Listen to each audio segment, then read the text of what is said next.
we have our correspondent Amina Taylor, who is joining us right now for more on this ceremony. Amina, we did receive some news about surveys that have been carried out over the past couple of days, and the fact that most British people want this coronation to be funded by the royal family itself rather than the UK taxpayers having to pay for this lavish pageantry that is now underway in the UK capital. Tell us more about different reactions that you've seen from people.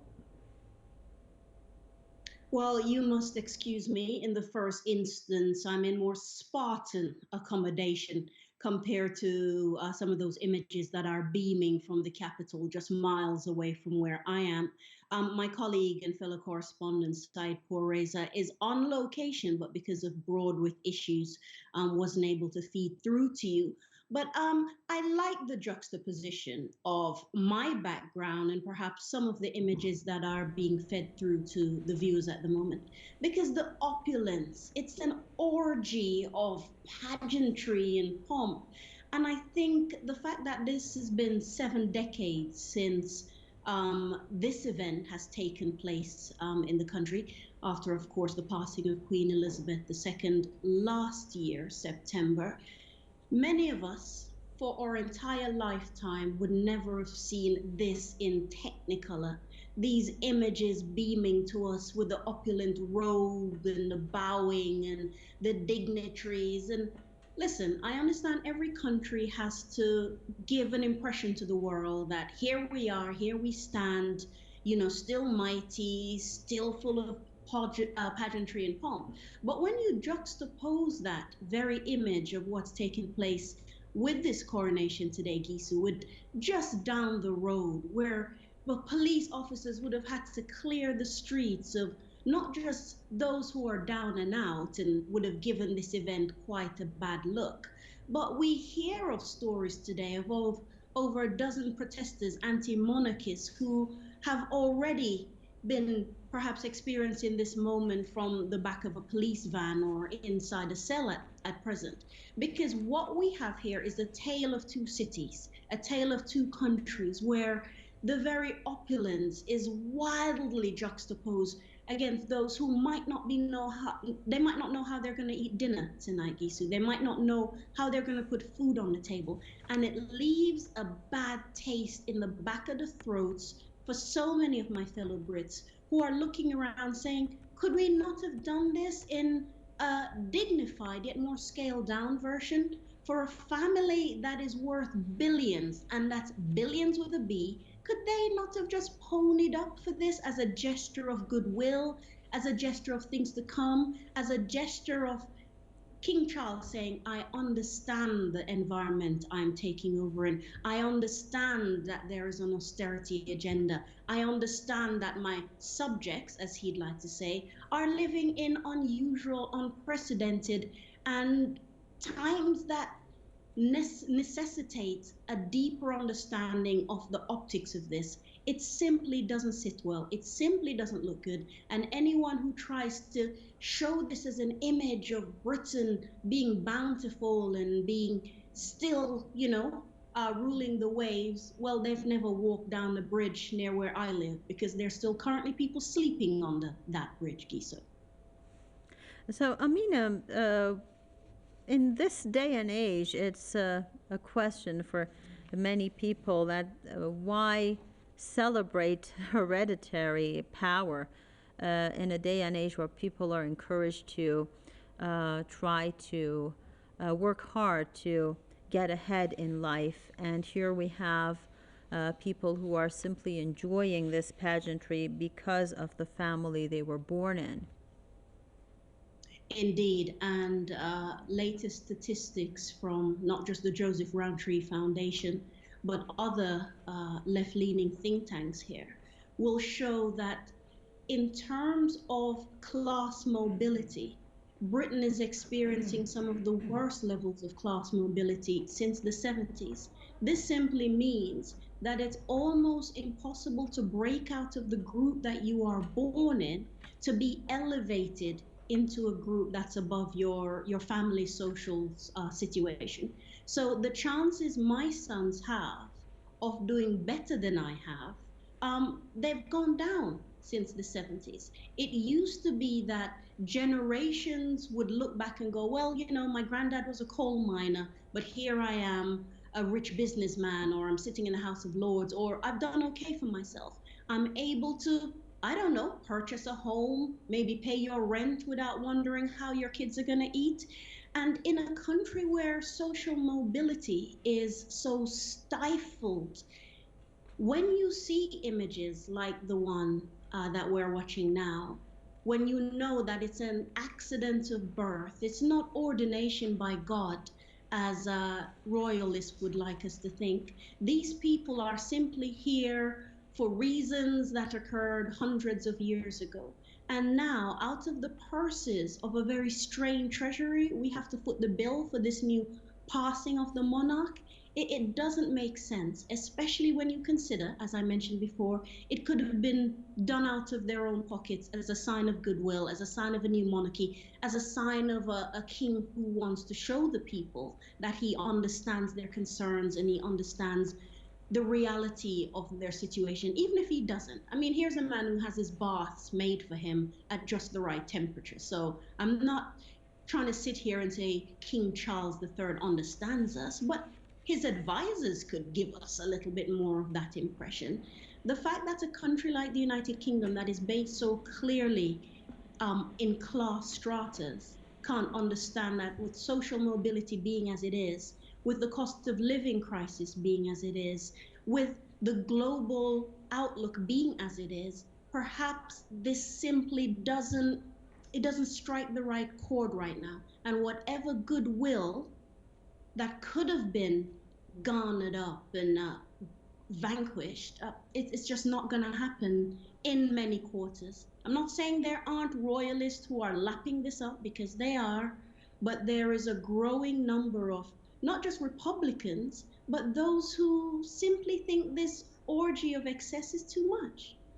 Exactly, Amina. We're also receiving some images, of course, that we saw earlier in the day of demonstrations that were held with people holding banners reading "Not My King." So, just in line with what you were mentioning, and I'm just reading these banners here where it says that it says "Not My King," and of course it is "Our Country Too," or abolish the monarchy. These are some of the signs that I can see right now on the screen, and I'm reading them out loud. So the hashtag "Not My King," which is also trending. How would you evaluate the situation that the monarch has right now in today's society in the UK? Well, that's a wide question. So let me take apart several different aspects of that, if you will. In the first instance, this is the first truly social media situation, not just with the coronation, not just with the passing of Queen Elizabeth II, but for people to truly share independent ideas that have not been vetted by either the state or vetted by the establishment. So many of those who are tweeting at the moment or giving their thoughts online, they're not reading the carefully prepared statements. They're not taking account of the gushing statements coming out of Downing Street or the White House and beyond.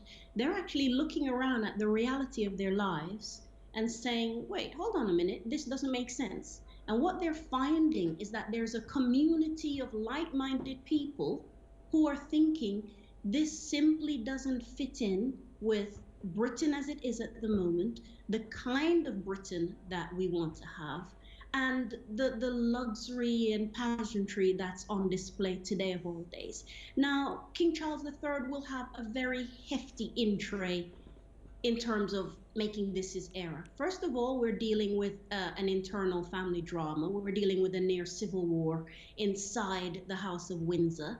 When you look at Prince Harry and Meghan Markle and their situation and their encampment to the United States and what that is doing vis-a-vis Prince William and his wife and their children and the fallout from Prince Harry's autobiography, then we're looking at, of course, ever in the background, the conversation surrounding Prince Andrew and what he knew and why the Queen had to chalk up £12 million to help her son out to settle this situation with the underage woman at the time, and questions around that still remain. Then, of course, you're dealing with a royal here who has to contend with the potential breakup of the union.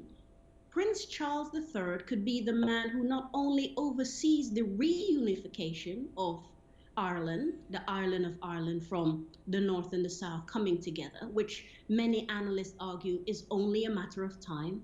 So a lot of the pro unionist sentiments on that side will be dissipated. Then you're looking at still this growing independence movement in Scotland, despite the problems that are being experienced by the SNP at the moment. And of course, even the Welsh were insulted in parts of the run up to this coronation because the Pledge of Allegiance was mistranslated and that created a kerfuffle. So we're looking here at a ruler, a new monarch, who's looking at his inbox going, this is headache upon headache, and he's a man in his 70s, Gisu. Let's not forget that. He's not a young thing. He's not a young, sprightly king. This is a man who should be looking forward to time on his chair, perhaps catching a nice breeze by the beach somewhere, instead of a royal headache. Exactly. And Amina, since you mentioned that, tell us more about these anti monarchy sentiments that are now in the UK, and not just in the UK, but also other Commonwealth countries. We do know that in Canada and Australia also there are similar sentiments in the society growing. And basically, what do these people think about having a monarch or not having one in a day and age where most of the countries you look at are being run by presidents or elected people? Indeed, and that will be an even greater issue because whilst we can talk about the United Kingdom potentially splitting, and some argue that's a question of when, not if, we're also looking at the situation surrounding the Commonwealth, the 57 nation body where the king is now the head of state. And my parents and myself are from one of those countries originally, Jamaica. And for eagle eyed viewers who may know what Jamaica's Prime Minister, Andrew Holness, looks like, he's not in attendance today. So you would not have seen him because simply Jamaica's Prime Minister did not attend this fiesta, this orgy of pomp and ceremony, because Jamaica is swiftly joining the ranks of countries that's moving towards a referendum to determine whether or not the country remains in the Commonwealth. Barbados took this step last year, and guess what? The sky didn't fall in. Nothing happened that was so devastating to not only its socioeconomic ranking or its politics to say to other countries, Belize joining that rank as well, that you no longer need to swear allegiance to, not just in a symbolic way, Prince Charles, King Charles, I beg your pardon, but this idea that Britain somehow heads that delegation anymore. The Commonwealth was brought together through that history and the devastating and tragic legacy of colonialism, and in that, the transatlantic slave movement. So, why would countries want to be tethered to that still when there is really no real upside here? You're free to join a block of trading partners. Countries are free to join up with partners who make this a two-way street, perhaps trade, industry, technology, exchanging ideas. So we no longer need to be tethered to the United Kingdom and, more importantly, tethered to the crown. And my old island home, Jamaica, is just one of the countries leading that charge to say, Republicanism looks pretty good, and Jamaica having a president like Barbados now has seems a pretty good deal to us. What are we losing? Because we're gaining nothing. I mean, we only stopped being a literal servant of Britain in 1966 after years of trying for independence. And then being tethered to that economic ship hasn't really brought Jamaica much change. And a lot of the other countries in the Commonwealth share that feeling that there really is no point. It's an outdated concept, swearing allegiance to the king, having the monarch of Britain as your head of states. It's 2023 now. That belongs in the past, and hopefully that's where a lot of these countries will leave it. Exactly. So let's bring in Fra Hughes, journalist and author and activist from Belfast. Mr. Hughes, we were just discussing, I'm not sure if you were listening to our discussion with Amina Taylor, our correspondent in London, but we were just discussing the necessity of having a monarch, a country being run by a monarch in this day and age, in 2023, as it's the 21st century. Tell us more about the time when most countries around the world were being run by monarchs, the necessity of having a monarch at that time, and considering the changes and this day and age, do we need, actually, does a country need a monarch when it can have an elected government? Well, you've mentioned the elected government, so that's democracy. So if we're going to talk about democracy and we're going to talk about the monarchy, we can look at the past and we can look at history, and we all realize that none of these people were ever elected. None of these people ever had a mandate from the people to rule the country. They ruled by force, they ruled by brutality, they ruled by imprisoning people who didn't agree with them. They ruled by putting down revolutions and rebellions which tried to make the countries democracies.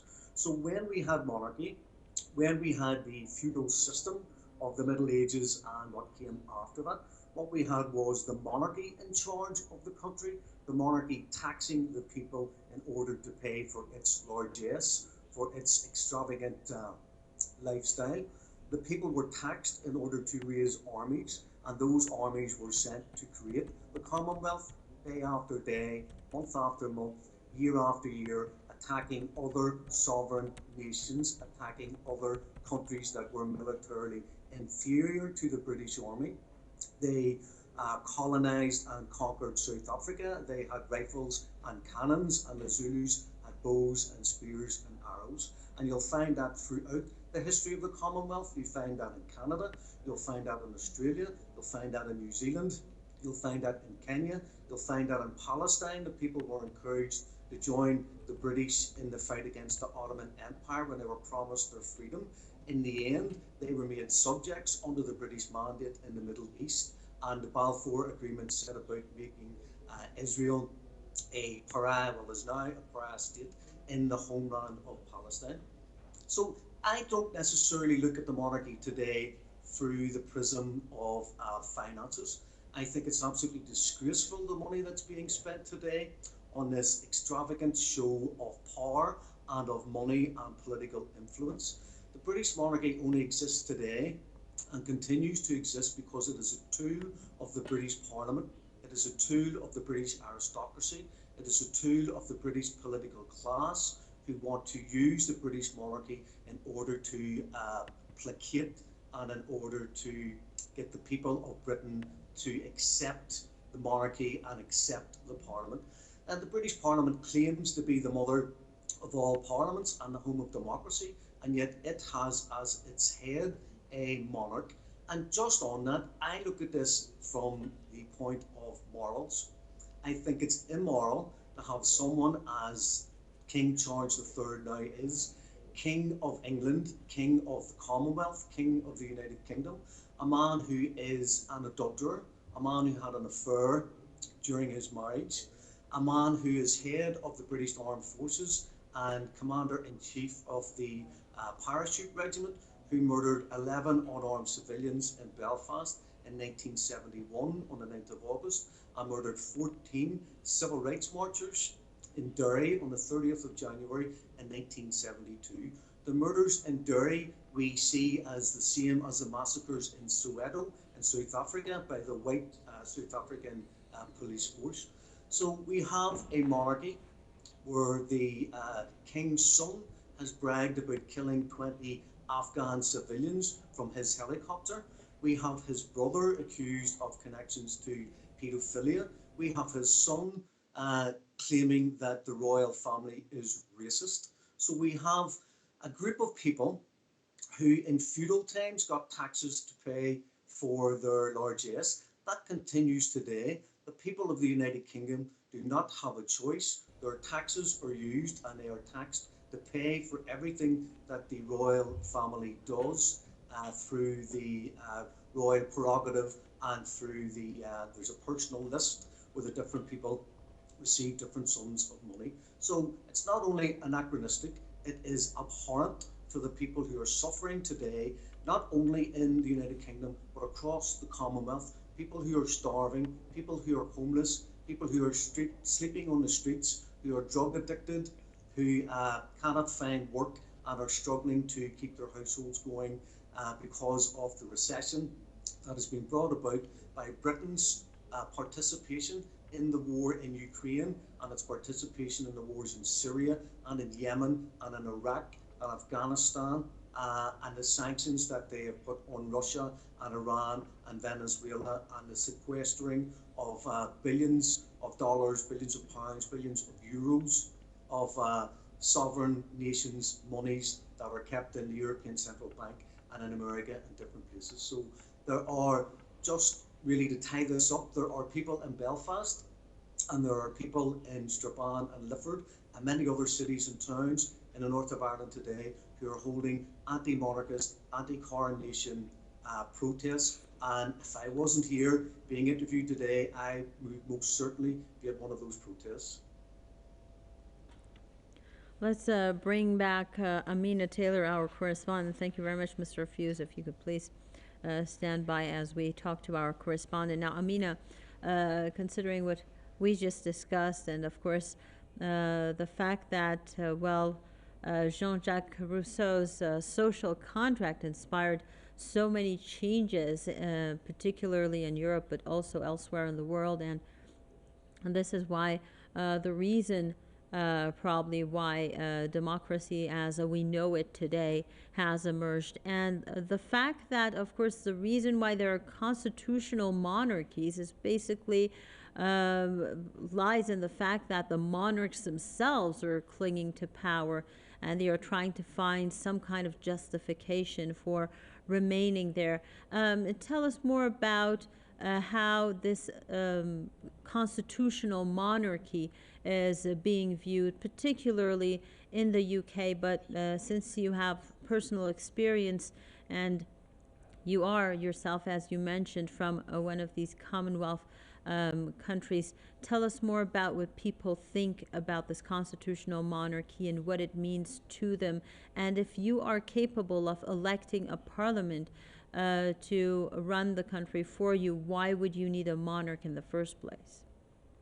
Indeed, and those are the very questions that many of this 57 Commonwealth nation bloc are wrestling with at the moment. Because even though being a constitutional monarchy, you're not supposed to really have a political arm. You're supposed to be this kind of benign family of the nation. You represent the very spine and heart of your country.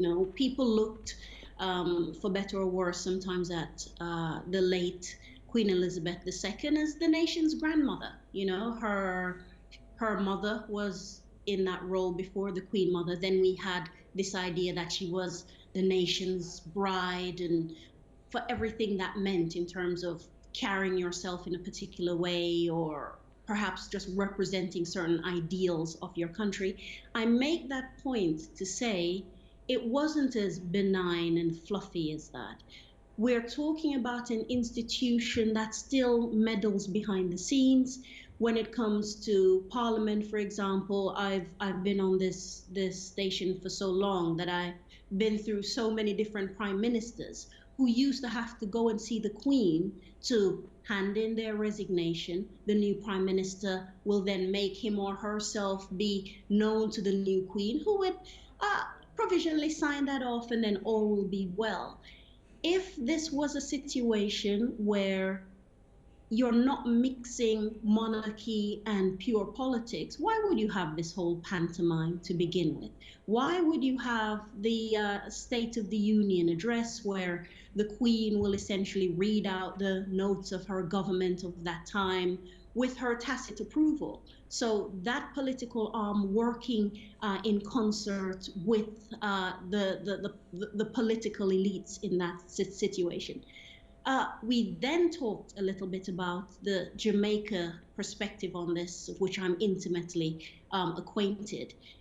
Do you know that our very highest court in Jamaica isn't the one that is in Jamaica, but it's called the Privy Court, which is run by Britain, based in London. So you have a situation where even your law and your order and your justice can still be determined outside of your borders.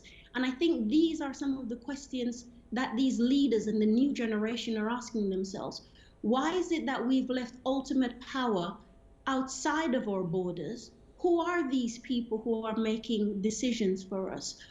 Who is representing our voices? And do these people have our best interest at heart? Some of the more mature viewers may remember Prince Charles and the Black Spider letters, as he was then. Uh, so called because his handwriting was so scrawly that aides would immediately recognize it when it came in that kind of black spider crawl ink, some might say. And he would interfere, he would meddle, he had pet causes, he had issues that he wanted to bring to the front. Now, issues like the environment and so on are fine because who doesn't want to save the world? But when you think of the other stuff that we may not know fully about, do I want the person who's an unelected monarch simply there because of his bloodline to be determining policy, to be having words with advisors and prime ministers? This man has the air of the most powerful people in the world. Do we want him to be making policy behind closed doors? I don't. And I think a growing group of people in this country and beyond don't want that either. If we can't put you in office and take you out, what's the point? You don't represent us. Exactly, and there's no accountability there, Amina, when someone is not elected by people, and of course, people have no power to remove them from office. Well, they have absolute power to carry on the policies that they want. So, back to Mr. Fromp Hughes, who's joining us from Belfast. Considering the fact that we live in a day and age that, as Amina said, people expect the head of state to be accountable.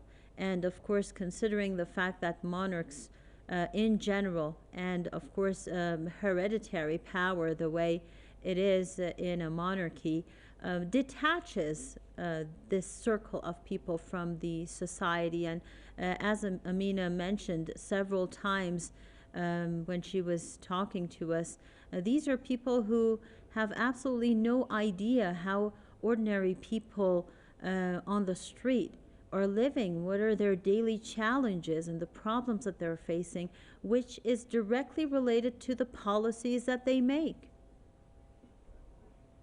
Yes, absolutely. They're removed from everyday life.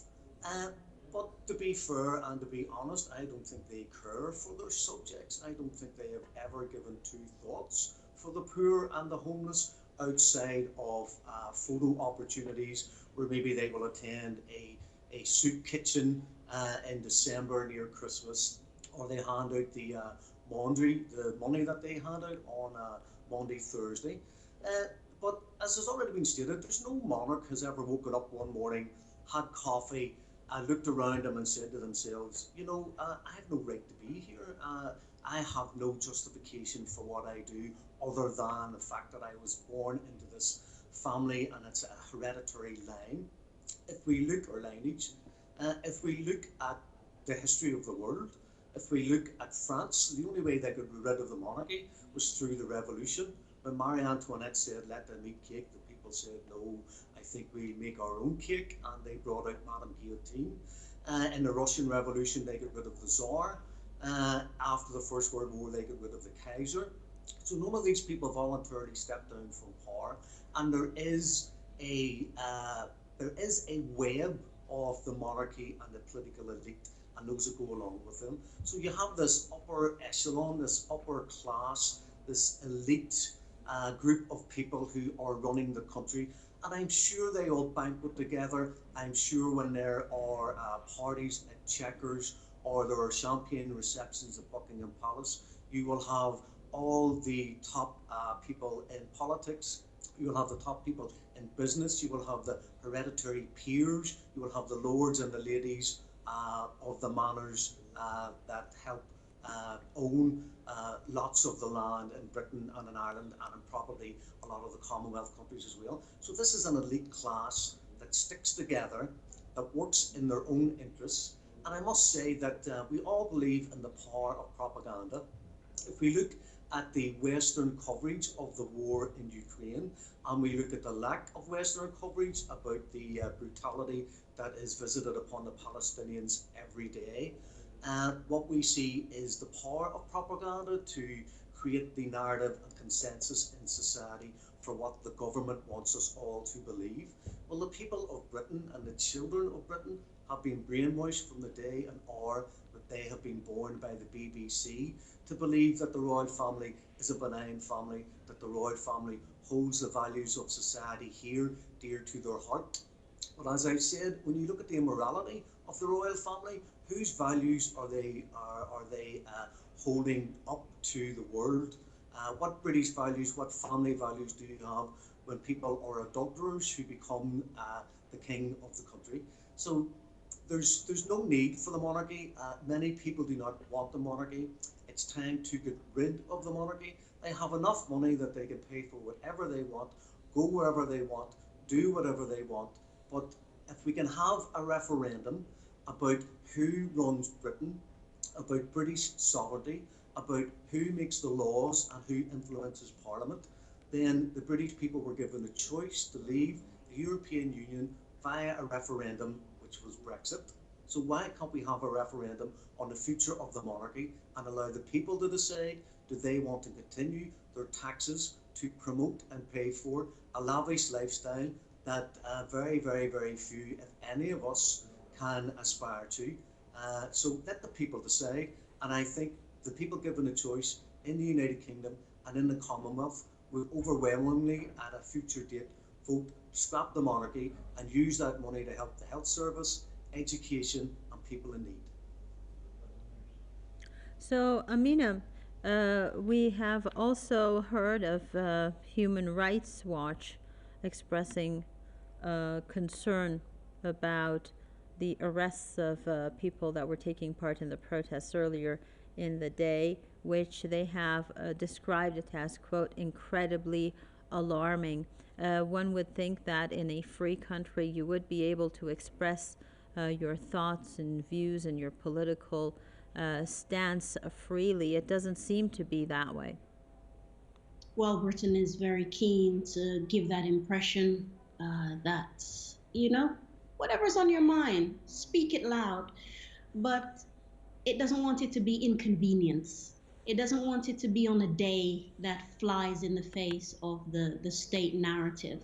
And the state narrative today is the country rejoices in the crowning of its new monarch. We celebrate, we have street parties, we smile and we put our hands to our heart and we pledge allegiance. But in my world and in millions of households up and down the country, this is not what's happening. And there's a concerted effort to, if not dismiss this perspective out of hand, to crack down on it when it dares show its face. People have the opportunity and the right to go out today and say, this man is not my king. This family does not represent me. I do feel that the money could have been spent in a different way than the state sponsored day of joy that we're supposed to be feeling today that is anything but. I mean, if you could see some of the images from outside and not inside the abbey here that are being shown at the moment, even the sky is overcast. It's as if the heavens themselves are saying, you know what, we can't even pretend today. Today's not a good day. We can't pretend. And it makes me so sad that people who are to go out with say has to be has to be a moment, have a say in it. Record reflect it was not a unanimous situation. Just stand applaud neatly. There were thousands and tens of streets in anti-coronation monarchist demos to say, this is not my king. This entire situation, the entire family, and remember, there are varying degrees of this. You know, there are people who want to see the royals turfed out, thrown into the Thames, never to be seen again. There are people who want a more slimmed down version of the monarchy. So it's only the very, very top members and the others be left to go find a job somewhere else. And others who simply want them to be moved on, and we use the palaces as museums and places for grand exhibitions. I mean, people always give you this answer that they bring in so much tourism and so many people come to Britain because we have a royal family. Well, we know what France did, and I still visit great palaces. And nice places to visit, definitely.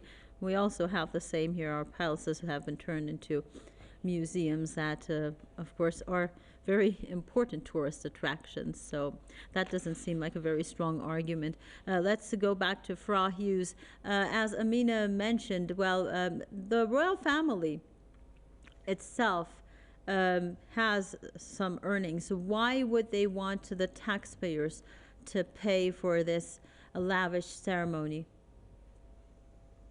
Would you spend your own money if you could get someone else to pay for it? Is probably the most likely answer.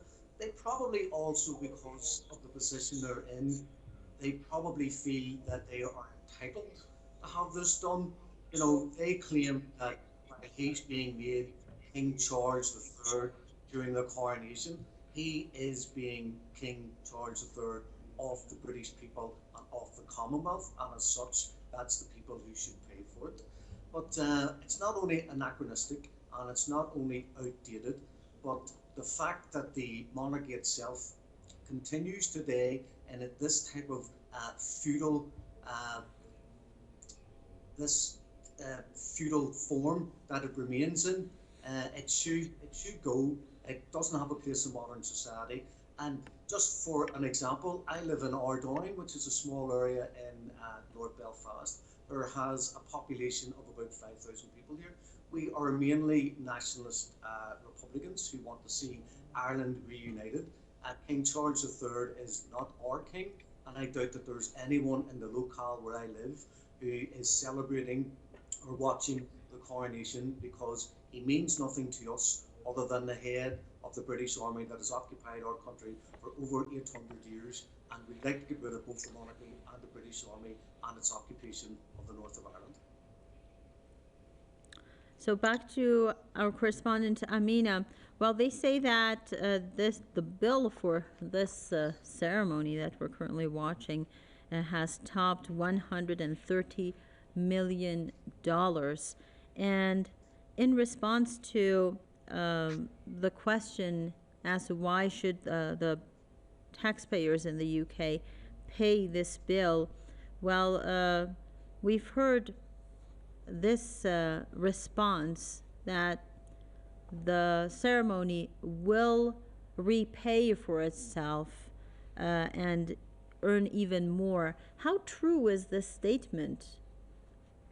I would like to see how they arrived at this ceremony paying for itself, because if by that they mean they've sold the rights to the broadcast of this, I don't see how that's possible, because you can literally turn on your television, go to a streaming service, and get it for free. Do they think this will get bums on the seats in the United Kingdom, again through tourism? I don't see how the coronation would make me want to leave wherever I am to come over if I wasn't already interested in the royals and this wasn't already something on my to-do list.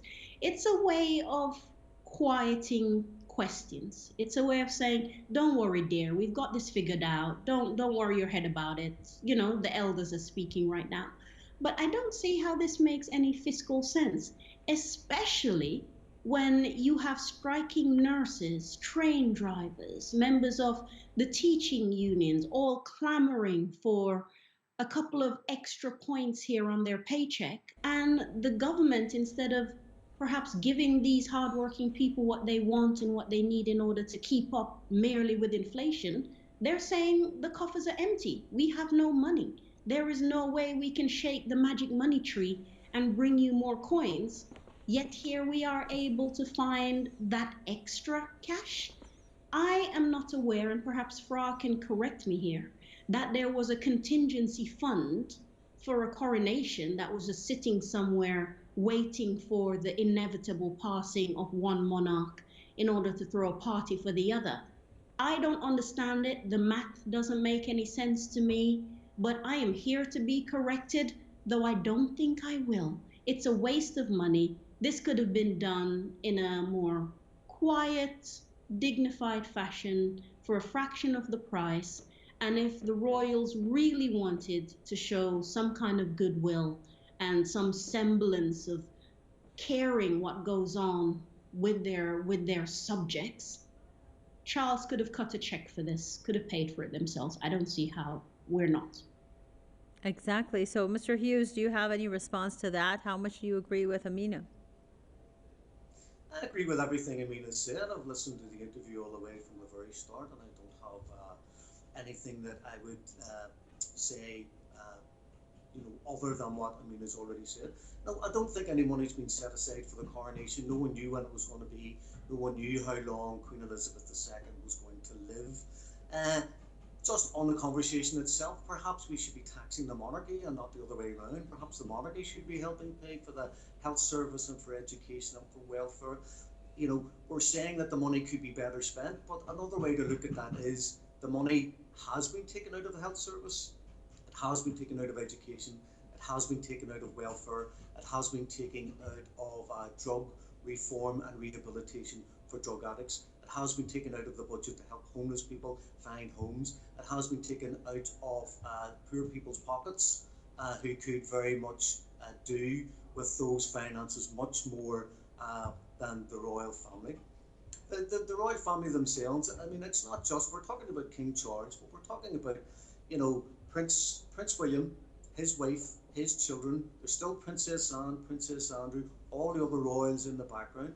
I mean, I wish I had the figures that I could say that the royal family costs us X amount of millions, tens of millions, or hundreds of millions every year to keep it in place. I also agree that I don't believe that people come to Great Britain to see the royal family, because I visit London on a regular basis and I've never seen the Queen. I've gone down the Mall, I've visited Buckingham Palace, but I've also gone to the Houses of Parliament, I've gone to Piccadilly Circus, I've gone to Trafalgar Square, I've gone to Leicester Square. I've seen the sights and I've seen all the tourist exhibitions and attractions that people go to London for. So I've never seen any royals standing on the balcony. It's not like the Pope when they come out several times a year to greet the people and to interact with the people in that type of a format. So people who come to Britain thinking they're going to see the royalty are wasting their time and wasting their money. Is Buckingham Palace something worth going to? Absolutely. I obviously didn't get in. It's not open to the public. Perhaps it should be because the public pay for it. But you're visiting London the same way when you go to Paris. There's no monarch, but you see the Arc de Triomphe, you go down the Champs-Elysees, you see the Eiffel Tower. I'm hoping to visit Brussels soon, and I'm going to see all the sights in Brussels. I'm not going there for the potentiality that there may or may not be a monarch still in Belgium, and whether or not I would, catch a glimpse of that person going to the bathroom or watering the flowers in the garden. So I don't think it attracts people. I think people come to London because it's a capital city. People go to New York, London, Paris, Munich, Berlin. They go to many, many capitals throughout the world. They do the tourist sites. They're not there for the monarchy. Uh, Hopefully, sometime in the future, I'll visit Tehran, and I may be in Damascus soon, and I will look forward to seeing the tourist attractions there and There's no king in Syria because they had a revolution, and there's no king in Iran because the people had a revolution in 1979. And with the monarchy, and long live democracy, and let the people decide who rules us, how they rule us, and if we don't like it, let's throw them out of power, elect somebody else who works in the benefit of the people and not in the benefit of the elite class in society, because Britain is very much a class-led society, and the rich people own the media. The rich people decide what we see on the television, what we read in the newspapers, and what we hear on the radio, of which I no longer follow any of it. And the British monarchy could actually be seen as a microcosm of the failure of Western hegemony. When we see what's happening in America, and we see what's happening in Europe and Germany, and we see that more and more people want rid of the monarchy, more and more people want rid of this class-ridden society across the West. Perhaps we are witnessing not only the end of Great Britain as a united kingdom, but also the end of the monarchy, and also the end of, hopefully, Western hegemony, when the people finally realise that the people in charge are working for the corporations, they are working for themselves, they are lining their own pockets, and while people die on the streets in the cold heart of winter, when it's minus 15, 16, 17 degrees, and people freeze to death in their sleep, these other people are sleeping in warm beds. These people have servants, these people have nannies, these people have chauffeurs, these people have police and military protection.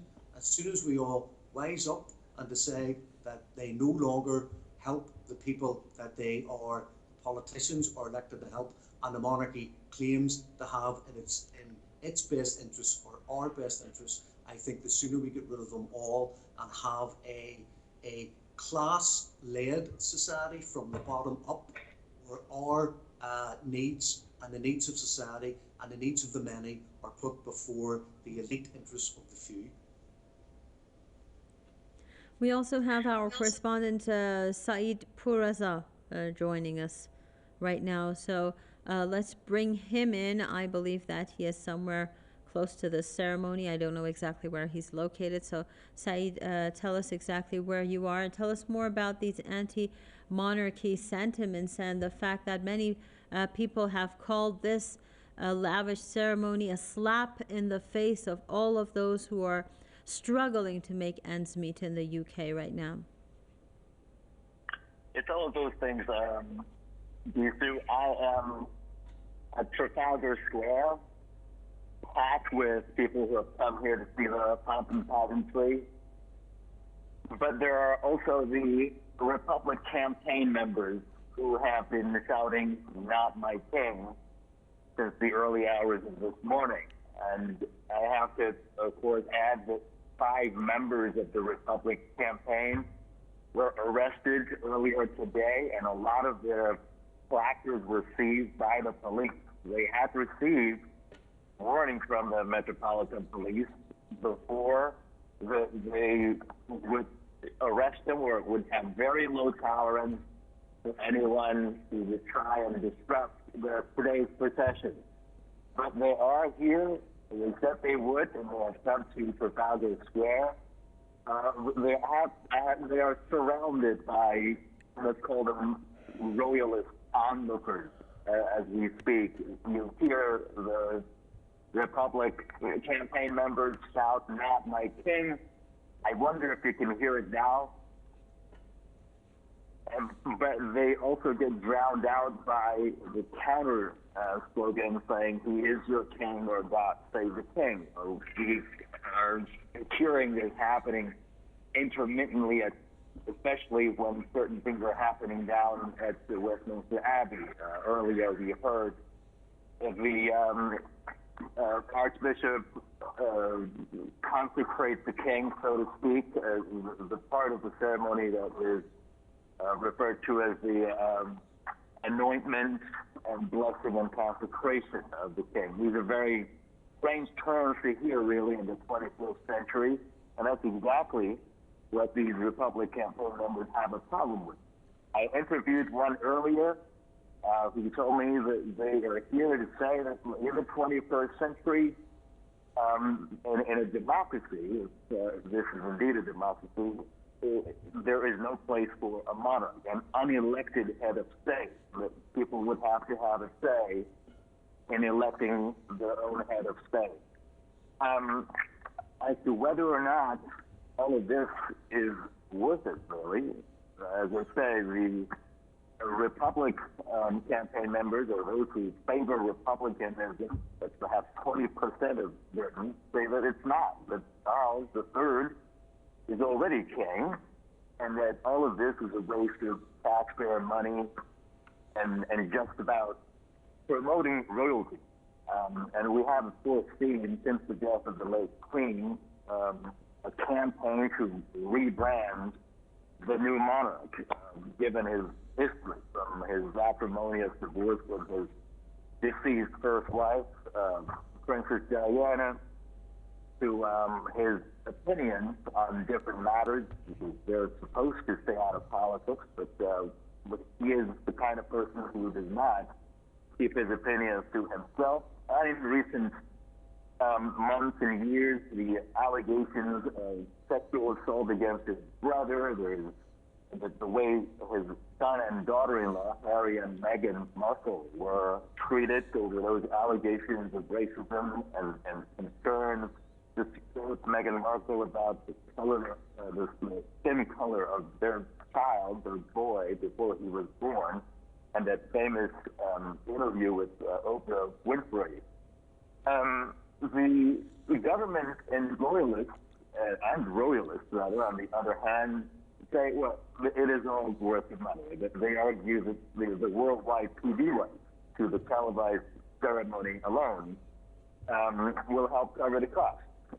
And of course, traveling to the UK for the coronation will help rejuvenate the economy. And of course, there are people who take that to task. They disagree with that. Those numbers are not correct numbers. And then there's the principle of hereditary power, which many find abhorrent in this day and age, as I referred to it a little earlier. There is no justification, moral or philosophical, of a family or an individual to retain such great power and wealth, might I add, just by virtue of their birth. And to those who say, oh, the monarchy is symbolic, the critics would say, well, then there's no point having it. And that it costs tens of millions, perhaps hundreds of millions to run the royal family, and then there's no reason why people, the taxpayers, should pay for that. That they have their own wealth, why not pay for it themselves? Why should the taxpayer foot the bill for an event such as this one, which is costing them upwards of 250 million pounds? It is being held in a city that is being guarded, let's say, by upwards of 29,000 police officers, just to make sure that everything goes smoothly. A lot of money is being spent on security, as I understand. There's also the question of what the monarchy does or doesn't represent. It represents inequality in the minds of many. The fact that you can be born into so much wealth and power. To be born with a silver spoon in your mouth, like they say. It buttresses all the other forms of inequality that you see here in English society. Things such as hereditary peers and legislative voting, because, of their ancestors, who their ancestors are. Britain, for example, has one of the most unequal forms of land ownership in the world. Most Britons can only access 8% of their land. And the fact that an old man and his family get to live in complete luxury, and others, freeze to death or starve to death in their homes, sends all the wrong message. And that it is the wrong basis for who the UK wants to be as a country. We have been, I think Amina mentioned, she touched upon pretty much everything really earlier. The many strikes that we have been seeing over the course of the past year, the public sector worker strike, asking for what they called, in many cases, their pay restoration. It's, the kind of raise it should have received over the course of the past decade or so, just to be able to make ends meet, with the cost of living crisis and the inflation still in the double digits. And when you see such extravagance, such a great amount of money, an obscene amount of money being spent on today's spectacle, it just boggles the mind. And when you talk to these Republican campaign members and people who have been on the streets on those strikes, it's hard for them to wrap their minds around the kind of money that is being squandered, in their words, on today's constant ceremony and pageantry, and not on the people who are actually, keeping the economy running, keeping people in good health, looking after people, in charge of people, the children's, the next generation's education, for instance, reference to the teachers. And also, at a time like this, other than everything else that I just mentioned, they are a reminder of Britain's colonial past, its relationship with the transatlantic slave trade and how the monarchy in the past has benefited from it all. Calls from former British colonies from Kenya to Sierra Leone and others who say, the monarchy should be abolished and that its wealth would be divvied up among the countries that the British Empire colonized. It's all of those things, really, that come to the fore when an event like this is held. But at any rate, it is being held. But it looks like voices that want the monarchy gone once and for all, in view of everything that I just talked about, seem to be growing. I think we covered that on Press TV recently. It was based on a survey, a statistic that 1 in 10 Britons, especially younger people, the younger generation, between the ages of 18 and the early 30s, want the monarchy abolished altogether. This is, it seems to be growing. Another statistics would say that 25% of Britons now favor republicanism. They want to get rid of the monarchy and become a republic, have a prime minister or president, and not have these rich people who have immense personal wealth, live in palaces, and receive a sovereign grant every year from the state that generates those funds from taxpayers, from taxation, while they themselves can pay for everything because of the immense wealth that they retain. In the next few minutes, perhaps, because the whole event was supposed to take 90 minutes, we will probably see the monarch and the procession go back to Buckingham Palace, and on their way they will be going past Trafalgar Square. That's where I am based and where the Republican campaign are based. We're going to see some interesting scenes of them booing the king and of course, the loyalists rather, would be trying to drown their voices out. But as they said, they wouldn't die silent, that they would continue fighting for that purpose and that purpose alone. Thank you very much, our correspondent Said Pureza. Now let's go back to Fra Hughes.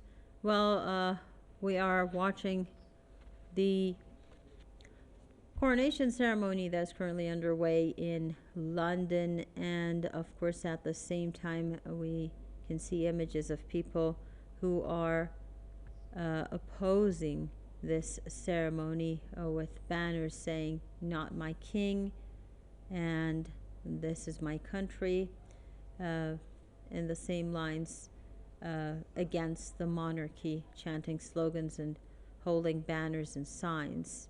And Fra Hughes, we also know that as we speak and this ceremony is underway, many people in the UK are struggling to make ends meet. The cost of living crisis has taken a heavy toll on the British public.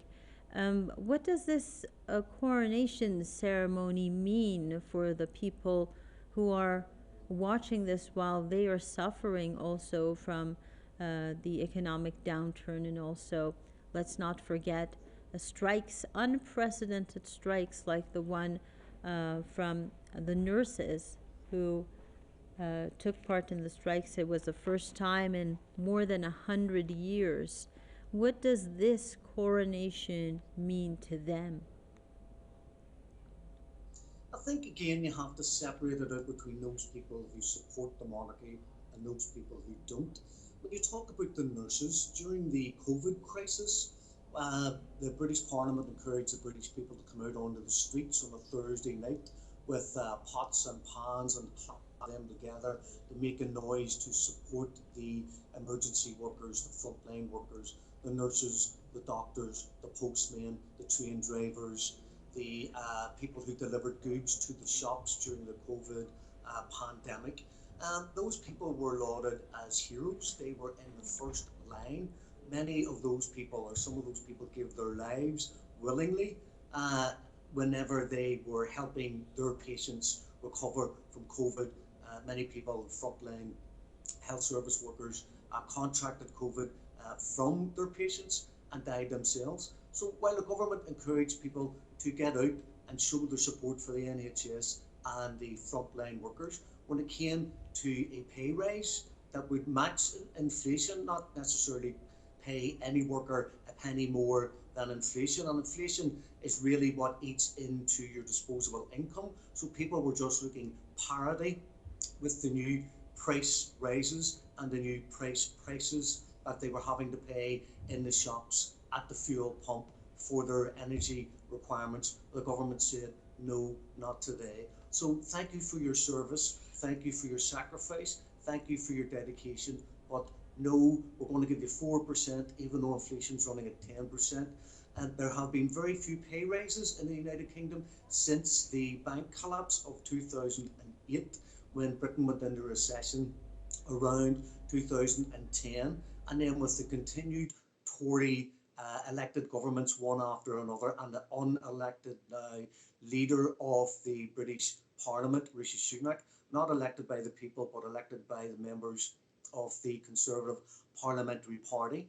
Uh, what we have when we look at what's happening today, I think the message being sent out by the monarchy, by the British establishment, and by the British political classes is very obvious. We don't care about the poor. We don't care about people in need. This is a distraction. This is something that suits the British government and the politicians. It's a case of, look over there, there's the coronation. They've been building up to this for weeks. It's been in the television and in the newspapers. It's been more and more brought into the public domain for people to talk about, for people to get behind, for people to support. The monarchy today is telling people in Britain that they care nothing for the working class. They never have, and they never will. All the uh, all the steps forward taken by the working class people in Britain when it comes to minimum wage, when it comes to working a 37-hour week, when it comes to having weekends off, when it comes to 4 weeks paid holiday per year, maternity leave, paternity leave, sickness leave. All these things were fought for and won by the trade union movement. They were never given by government willingly. The monarch never came out and encouraged the government to treat the people with fairness and equality. What we have is a continuation and a perpetuation of a societal divide where the people at the top cling on to power, money, and influence, and the people at the bottom are treated as the serfs of the feudal times. You go to work, you pay your taxes, you pay your mortgage, you buy your food. Nearly everything that people earn for people in low incomes is spent on the basic necessities of surviving. So people who are surviving may or may not be watching this coronation.